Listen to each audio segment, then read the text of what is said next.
ஐயப்பன் கோயிலுக்கு போகணும்னு விரும்புகிறவங்க எப்படி மாலை போடணும் அப்படின்னு கேட்டிங்கன்னா, கார்த்திகை மாதம் முதல் தேதியே போட்டுக்கலாம். அப்போது அன்றைக்கி நாள் கிழமை பார்க்கணுன்னு அவசியம் இல்லை. அப்படி இல்லை எங்களுக்கு நல்ல நாள் தான் பார்த்து போடணும்னா, கார்த்திகை மாதத்தில் ஏதாவது ஒரு நல்ல நாள் பார்த்து, ஒரு முகூர்த்த நாளாக பார்த்து, குருநாதர் இருப்பாங்க இல்லையா, அதாவது 18 வருஷம் ஐயப்பன் கோயிலுக்கு போயிட்டு வந்த குருநாதர்லாம் இருப்பாங்க. அவங்க கிட்ட மாலையை கொடுத்து நீங்கள் கழுத்தில் போட்டுக்கலாம். அப்படி குருநாதர் இல்லாதவங்க பக்கத்தில் இருக்க சிவன் கோயிலுக்கோ ஏதோ ஒரு கோயிலுக்கு போய் அங்கே உள்ள அர்ச்சகரை குருநாதராக ஏற்றுக்கிட்டு அவர் கையில் கொடுத்து நீங்கள் மாலை அணிஞ்சிக்கலாம். நீங்கள் அணியக்கூடிய மாலைகளில் 54 மணிகள் சேர்ந்த துளசி மாலையாகவும் இருக்கலாம், இல்லை அது இல்லைன்னா ருத்ராட்ச மாலையாகவும் இருக்கலாம். அப்படி 54 எண்ணிக்கையிலையும் இருக்கலாம். அது இல்லைன்னா 108 எண்ணிக்கையிலையும் இருக்கலாம். அந்த மாதிரி எண்ணிக்கை உள்ள மணி மாலையை எடுத்து நீங்கள் அணிஞ்சிக்கிறது ரொம்ப நல்லது.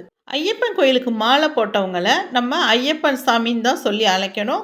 அதே இது சின்ன பசங்களாக இருந்தால் அந்த பசங்களை மணிகண்டன் சொல்லி அழைப்பாங்க. அப்படி கூப்பிடுறது தான் முறை.